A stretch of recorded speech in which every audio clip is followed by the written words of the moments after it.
You just stay home all day, right? Tired from just cleaning? Why don't you try switching places with me and see the real struggle? Maybe I should divorce such a useless wife. Ugh, not this again. The way my husband treats me, a homemaker, is truly exhausting. My name is Jennifer. I'm a 34-year-old woman. I married David, my coworker, 2 years ago after a workplace romance. Back then, I planned to continue working after marriage. But David said, I'll work hard outside. You take care of the home. That's my ideal. Men work outside, women protect the home. I naively agreed. I quit my job to become a full-time homemaker, influenced by David's perspective. I used to be easily swayed by others' opinions. Above all, I deeply loved David. So, I followed whatever he said without questioning. I guess I was blinded by love. If only I had stood my ground and not quit my job. Maybe things wouldn't have turned out this way. That's what I still believe. People think homemakers just laze around at home all day. But in reality, it's not like that. Cleaning, laundry, neighborhood meetings, they all consume more time than one might think. Doing all these tasks daily by myself is honestly tough. Employees get weekends off, but homemakers don't. So, on Sundays when David's home, I'd ask, "Hey, I'm a bit busy. Could you help clean the bathroom?" But he'd instantly get grumpy. Seriously? I work every day to provide, and now you want me to work at home too? Who do you think provides the meals? If I dared to say, "I appreciate your hard work during the week, but we're a team, right? Can't you help out a bit on your days off?" David would snap back. Stop bossing me around. You think you can survive on your own, just being a homemaker? Want a divorce? David immediately snapped. Who do you think you are? Just because you're home all day doesn't mean you can boss me around. Want me to divorce you? Think you, just a housewife, can survive on your own? Shockingly, he threatened divorce. I was at a loss for words. Maybe I shouldn't have reacted the way I did. From then on, every time I said something, David would end with, "If you don't like it, let's divorce." It felt like he was using that phrase to control me. Even though I used to work, I had retired and become a housewife. The idea of divorce that David kept bringing up was terrifying.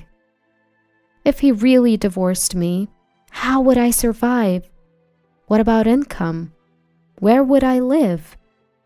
For me, a housewife, nothing was scarier than the thought of divorce. What scared me the most was David himself. He used to be so kind. How did he change so much after we got married? Did I make a mistake in judging him? I deeply regretted marrying David. Lately, as soon as David comes home, he'd say, "Isn't it obvious you should greet me at the door when I, the breadwinner, come home? Who do you think pays for everything here?" Yes, David earns the money, but I take care of everything at home.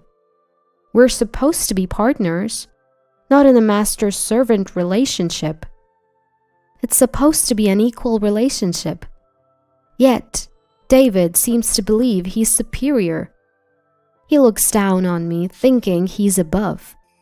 At first, I thought maybe he was venting work frustrations on me. So I kept quiet.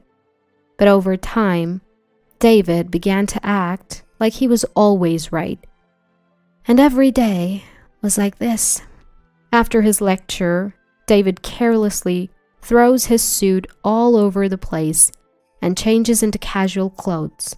I pick them up and toss them into the washing machine. This is a daily routine. Even after eating the dinner I prepared, he complains. Is this all you can cook? I work hard for you. And this is the meal I come home to? Where's your gratitude? I've grown tired of dealing with David's constant complaints. Despite David not earning a high salary, I manage our finances, saving for our future children, leaving little room for extra expenses. Still, I always try to prepare healthy meals, using nutritious ingredients and cutting down on salt. Yet, he still finds reasons to complain. I felt like everything I did was being negated, and my self-confidence dwindled day by day. On top of that, he demands $500 a month for his personal expenses. If I gave him that much, our finances would be in the red. At first, I used some of my savings to cover the expenses, but that wasn't sustainable. So, I tapped into my connections and started a remote job that I could do from home. Of course, I didn't tell David. You see, a while back I had mentioned, "Hey, things are a bit tight with our finances. I was thinking of getting a part-time job. Is that okay?" To which he snapped. What?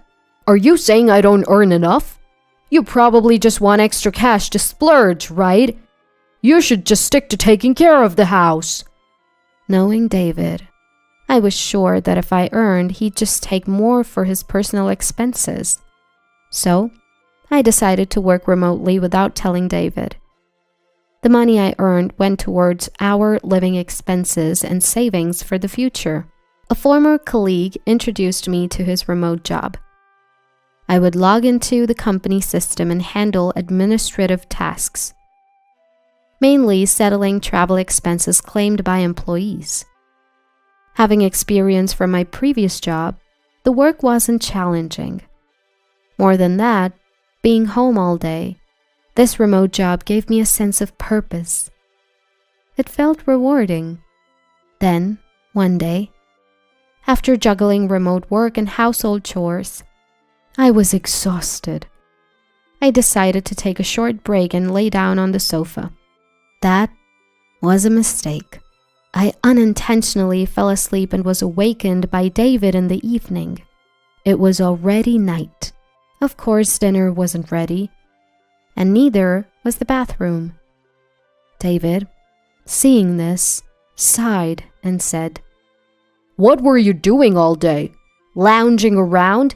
Neglecting the house? I come home and you're just napping on the sofa. Seriously, homemakers are just leeches.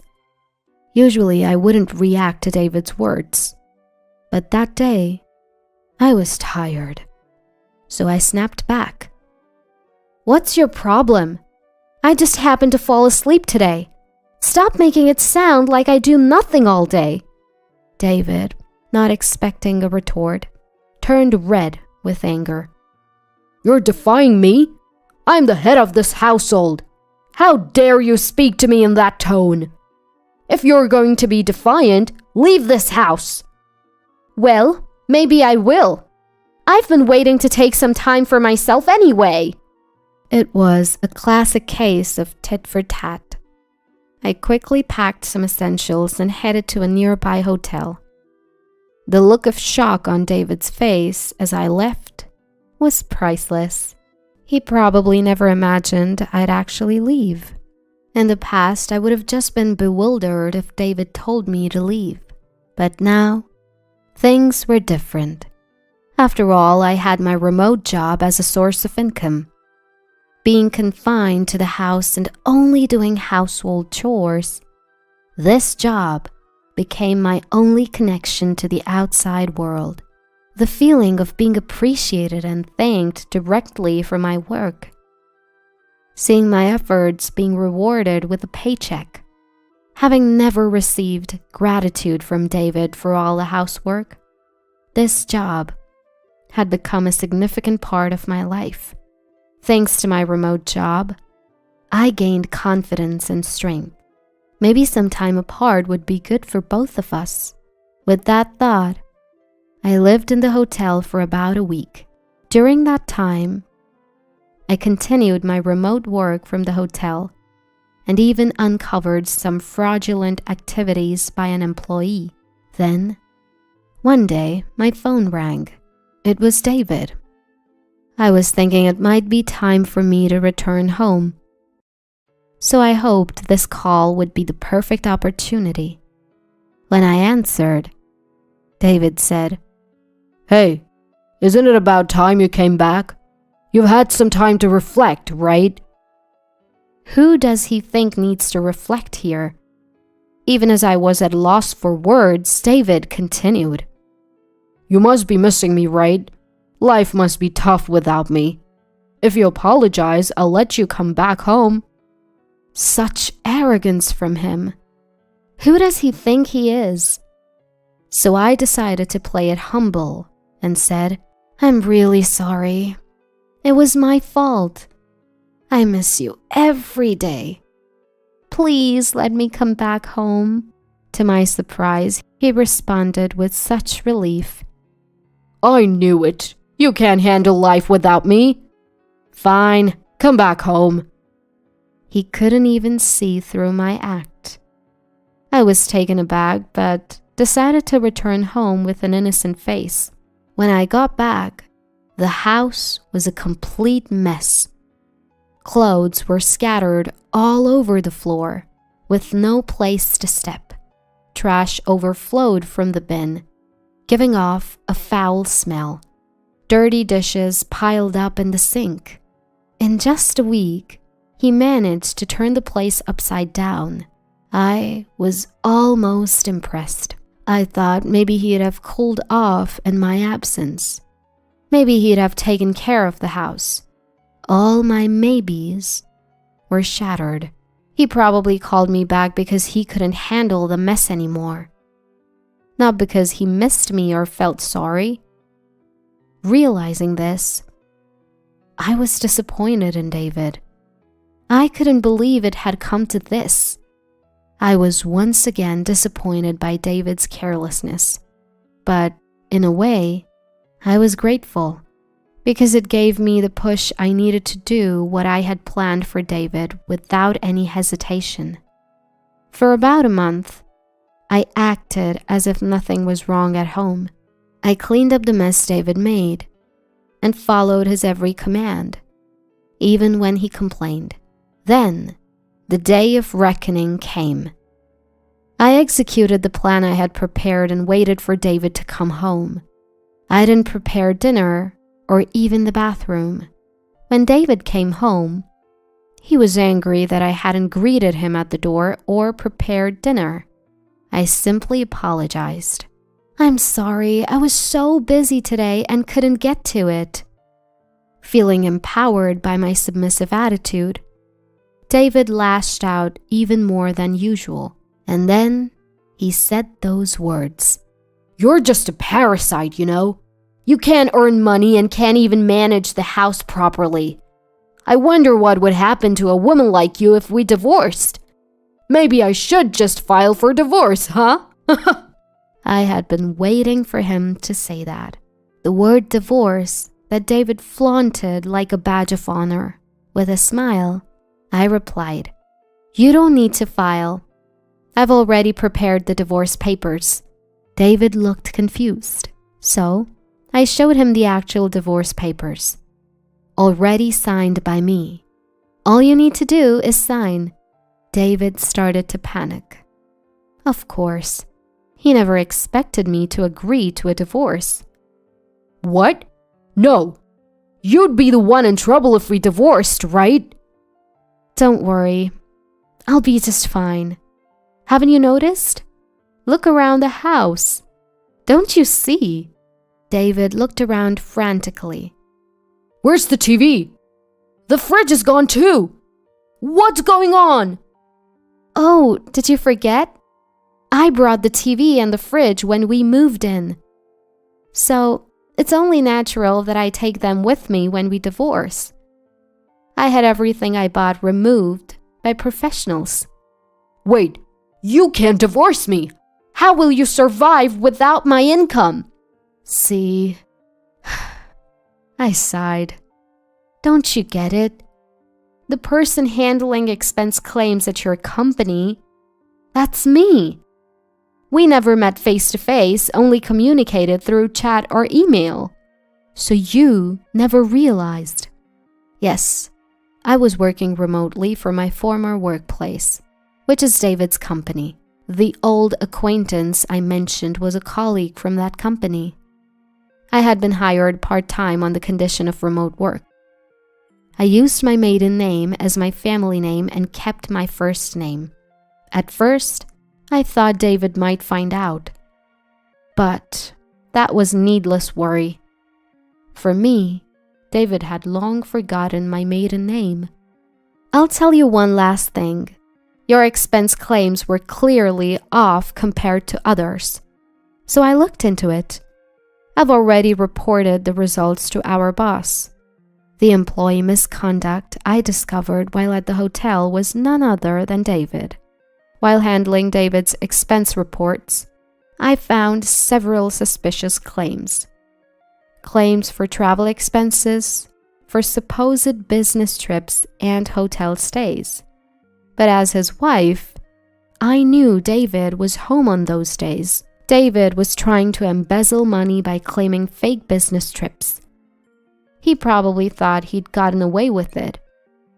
But as his wife, it was clear to me he hadn't actually gone on those trips. So I cross-referenced his past claims with his actions on those days and investigated all his fraudulent claims. At first, I wondered if I could somehow brush it under the rug, but after a week in the hotel and hearing David's words over the phone and seeing the state of our home, I made up my mind. I'd be the one to end things with this man. I've already reported it to our boss, and I've asked for appropriate action to be taken. Tomorrow, when David goes to work, he'll be called into the boss's office and questioned severely. He was misusing company money after all. It's only right. Thank you for everything. I'll be happy on my own. Goodbye.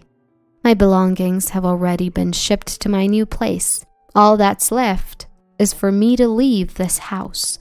Leaving a stunned David behind, I walked out of the house with a spring in my step. Later on, David was dismissed from the company. Being dismissed makes it hard to find another job, and it seems David is still unemployed and attending a job support center. Of course, the house is reportedly a mess. David was reluctant to sign the divorce papers and kept asking me to come back, but I had no intention of doing so. I left all the procedures to my lawyer and finalized the divorce. As for me, I switched from remote work to full-time and fully returned to work. I'll be single for a while, but I plan to look for a new relationship soon. Of course, my criteria for a partner is someone who's willing to share both household chores and child rearing.